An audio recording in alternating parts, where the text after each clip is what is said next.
ಮೇಳಕ್ಕೆ ಬಂದ ಸಿಲಿಕಾನ್ ಮಂದಿ. ರುಚಿಯಾದ ಮ್ಯಾಂಗೋ ತಿಂದು ಜನರು ಹ್ಯಾಪಿನೋ ಹ್ಯಾಪಿ.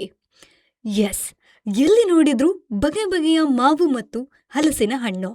ಮತ್ತೊಂದು ಕಡೆ ಇದನ್ನ ಕೊಳ್ತಾ ಇರೋ ಜನರು. ಅಂದ ಹಾಗೆ ಇದ್ಯಾವುದೋ ಹಳ್ಳಿ ಸಂತೆಯಲ್ಲ, ಸಿಲಿಕಾನ್ ಸಿಟಿಯ ಬೆಂಗಳೂರಿನ ಲಾಲ್ಬಾಗ್ನಲ್ಲಿ ನಡೀತಾ ಇರೋ ಮ್ಯಾಂಗೋ ಹಾಗೂ ಹಲಸಿನ ಮೇಳದ ದೃಶ್ಯ. ಮ್ಯಾಂಗೋ ಹಾಗೂ ಹಲಸಿನ ಸೀಸನ್ಗಾಗಿ ಜನರು ವರ್ಷ ಕಾಯ್ತಾ ಇರ್ತಾರೆ. ಇನ್ನು ಸೀಸನ್ ಶುರುವಾದ ತಕ್ಷಣ ಮೇಳವನ್ನು ಕೂಡ ಮಾವು ಅಭಿವೃದ್ಧಿ ನಿಗಮ ಮತ್ತು ತೋಟಗಾರಿಕಾ ಇಲಾಖೆ ಯೋಜನೆ ಆಯೋಜನೆ ಮಾಡುತ್ತೆ. ಅದರಂತೆ ಈ ವರ್ಷವೂ ಕೂಡ ಲಾಲ್ಬಾಗ್ನಲ್ಲಿ ಮಾವು ಹಾಗೂ ಹಲಸಿನ ಮೇಳ ಆಯೋಜಿಸಲಾಗಿತ್ತು. ಜೂನ್ 30ರವರೆಗೆ ಸಸ್ಯಕಾಶಿ ಲಾಲ್ಬಾಗ್ನಲ್ಲಿ ಮಾವು ಮೇಳ ನಡೆಯಲಿದೆ. ಈ ಬಾರಿ ಮೇಳದಲ್ಲಿ ಕಾರ್ಬೈಡ್ ಫ್ರೀ ಹಣ್ಣಿನ ಮಾರಾಟವಾಗುತ್ತಿರುವುದರಿಂದ ರುಚಿಯೂ ಹೆಚ್ಚಾಗಿದ್ದು ಕೆಮಿಕಲ್ ಇಲ್ಲದೆ ಇರುವ ಕಾರಣ ಆರೋಗ್ಯಕರವಾಗಿರುತ್ತದೆ.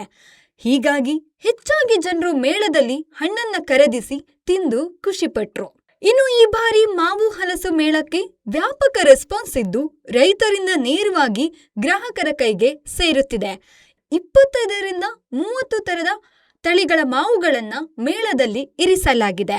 ಮೇಳದಲ್ಲಿ ಮಾಲ್ಗೋಬಾ, ಮಲ್ಲಿಕಾ, ಸಿಂಧೂರ, ಬಾದಾಮಿ, ತೋತಾಪುರಿ ಹಾಗೂ ರಸಪುರಿ ಸೇರಿದಂತೆ 10 ಜನಪ್ರಿಯ ತಳಿಯ ಮಾವಿನ ಹಣ್ಣುಗಳು ಗ್ರಾಹಕರ ಗಮನ ಸೆಳೆಯುತ್ತಿವೆ. ಅದರಲ್ಲೂ ವಿಶೇಷವಾಗಿ ಮಲ್ಗೋಬಾ, ಮಲ್ಲಿಕಾ ಮತ್ತು ಸಿಂಧೂರ ತಳಿಗಳಿಗೆ ಮಾರುಕಟ್ಟೆಯಲ್ಲಿ ಭಾರೀ ಬೇಡಿಕೆ ವ್ಯಕ್ತವಾಗಿದ್ದು ಗ್ರಾಹಕರು ಮುಗಿಬಿದ್ದು ಸಾಲಿನಲ್ಲಿ ನಿಂತು ತಮಗೆ ಇಷ್ಟವಾದ ಹಣ್ಣುಗಳನ್ನ ಖರೀದಿಸುತ್ತಿದ್ದಾರೆ. ಇನ್ನು ಮೇಳಕ್ಕೆ ಕೋಲಾರ, ರಾಮನಗರ ಸೇರಿದಂತೆ ವಿವಿಧ ಜಿಲ್ಲೆಗಳ ರೈತರು ಭಾಗವಹಿಸಿ ಹಣ್ಣುಗಳ ಮಾರಾಟ ಮಾಡುತ್ತಿದ್ದಾರೆ. ನೇರವಾಗಿ ರೈತರಿಂದ ಮಾರಾಟ ಆಗುತ್ತಿರುವುದರಿಂದ ದರವೂ ಕೂಡ ಕಡಿಮೆಗೆ ಇದೆ. ಇನ್ನು ಅತಿ ಹೆಚ್ಚಾಗಿ ಜನರು ಬಂದ್ರೆ ಒಳ್ಳೆ ಲಾಭ ಸಿಗುತ್ತೆ ಅಂತಿದ್ದಾರೆ ರೈತರು. ಒಟ್ನಲ್ಲಿ ಬೆಂಗಳೂರಿನಲ್ಲಿ ಮ್ಯಾಂಗೋ ಘಮ ಜೋರಾಗಿದೆ. ಹಾಗಾದ್ರೆ ಇನ್ಯಾಕೆ ತಡ? ಜೂನ್ 30ರವರೆಗೆ ನಡೆಯುವ ಮೇಳಕ್ಕೆ ನೀವು ಒಮ್ಮೆ ಭೇಟಿ ನೀಡಿ ರುಚಿಯಾದ ಹಣ್ಣನ್ನು ತಿಂದು ಎಂಜಾಯ್ ಮಾಡಿ. ಅಮ್ಮ, ಯಾವ್ಯಾವ ತರದ್ದು ಮಾವಿನ ಹಣ್ಣುಗಳಿದಾವೆ? ಎಷ್ಟು ಮಾವಿನ ಹಣ್ಣಿದೆ ನಿಮ್ಮ ಹತ್ರ? ನಮ್ಮ ಹತ್ರ ಮಲ್ಲಿಕಾ ಇದೆ, ರಸಪುರಿ ಇದೆ, ದಸರಿ ಇದೆ, ಇದು ಬಾದಾಮಿ ಇದೆ, ಇದು ತೋತಾಪುರಿ ಇದೆ, ಕರ್ರಕಟ್ಟ ಅಂತ ಅದೊಂದು ಇದೆ. ಅದು ತೋತಾಪುರಿ ಹೇಳಿದೀವಲ್ವಾ, ಕಲ್ಗಟ್ಟ. ಇದು ಇನ್ನೊಂದು ಅದ್ರ ಹೆಸರು ಗೊತ್ತಿಲ್ಲ ಎನ್ನುವುದು. ಈಗ ಕೆಜಿ ಎಷ್ಟಿದೆ ಇದೆಲ್ಲನ ನಮ್ದು 1 ಟನ್ನಷ್ಟು ತಂದಿದ್ದೀವಿ. ಇಲ್ಲಿರೋದು ಒಂದು 50 kg ಇದೆ. ಅಲ್ಲ, ಕೆಜಿಗೆ ಎಷ್ಟು ರೂಪಾಯಿ? ಈಗ ಇದು 1 kg ತಗೊಂಡ್ರೆ ಎಷ್ಟು ರೂಪಾಯಿ ಕೊಡ್ತೀರಾ? 100 ರೂಪಾಯಿ ಫಿಕ್ಸೆಡ್ ಮಾಡ್ಯವ್ರೆ, ನಾವು 80 ರೂಪಾಯಿ ಮಾರ್ತಾ ಇದ್ದೀವಿ. ಸೊ ಇವನ್ ಮಾರ್ನಿಂಗು ವಾಯು ವಿಹಾರದ ಟೈಮ್ನಲ್ಲೂ ಕೂಡ ಈಗಾಗಲೇ ಸುಮಾರು ಒಂದು 10ರಿಂದ 12 ಸಾವಿರ ಜನ ಈ ಮೇಳವನ್ನು ಇವತ್ತೊಂದೇ ದಿವಸ ಇದು ವೀಕ್ಷಣೆ ಮಾಡಿದ್ದಾರೆ. ಸಾಕಷ್ಟು ಮ್ಯಾಂಗೋನ ಖರೀದಿ ಮಾಡಿದ್ದಾರೆ. ಆಮೇಲೆ ಇವತ್ತು ರಜಾ ಇರೋದ್ರಿಂದ ತಾವು ಹೇಳಿದಂಗೆ ತುಂಬ ಒಳ್ಳೆ ಇನ್ಫ್ಲೋ ಇದೆ. ಬಹುಶಃ ದೊಡ್ಡ ಪ್ರಮಾಣದಲ್ಲಿ ಇವತ್ತು ಏನು ನಮ್ಮ ಮಾವು ಆಸಕ್ತರು ಬಂದು ಇದನ್ನು ಖರೀದಿ ಮಾಡ್ತಾರೆ ಅಂತಕ್ಕಂಥ ಆಶಯ ಇದೆ ಸರ್. ಇನ್ನು ಮಾವು ಅಲ್ಲದೆ ಇನ್ನು ಯಾವ ಥರ ಮೇಳಗಳನ್ನು? ಇಲ್ಲಿ ಹಲಸಿದೆ.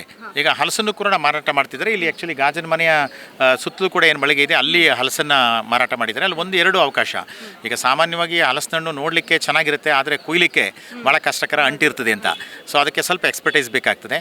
ಆದರೆ ಇಲ್ಲಿ ರೈತರು ಏನು ಮಾಡಿದ್ದಾರೆ, ತಾವು ನೇರವಾಗಿ ಹಲಸಿನ ಹಣ್ಣನ್ನು ಹಣ್ಣಾಗಿರ್ತಕ್ಕಂಥ ಹಲಸಿನ ಹಣ್ಣನ್ನು ಕುಯ್ದು ತೊಳೆನೂ ಕೂಡ ಮಾರಾಟ ಮಾಡ್ತಾ ಇದ್ದಾರೆ. ಅಲ್ಲೇ ಕುಳಿತು ಹಲವಾರು ಡಿಫ್ರೆಂಟ್ ಟೇಸ್ಟ್ ಇರ್ತಕ್ಕಂಥ ಇದು ಹಲಸನ್ನು ಕೂಡ ಸವಿತಕ್ಕಂಥ ಅವಕಾಶ ಇದೆ.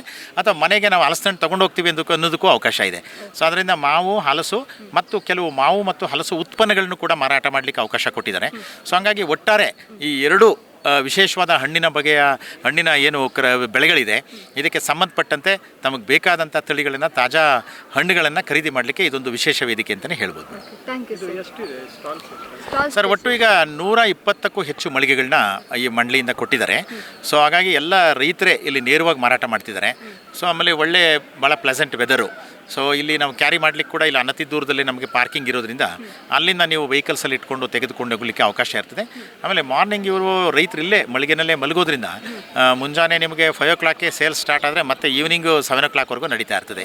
ಸೊ ಅದರಿಂದ ಸರ್ವರು ಕೂಡ ಇದ್ರ ಲಾಭನ ಪಡಿಬೇಕು ಅಂತಕ್ಕಂಥದ್ದು ಕೋರಿಕೆ.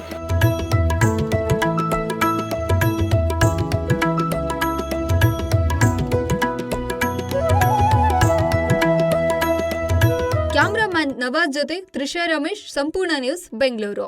ಸಂಪೂರ್ಣ ನ್ಯೂಸ್, ಇದು ನೊಂದವರ ಧ್ವನಿ.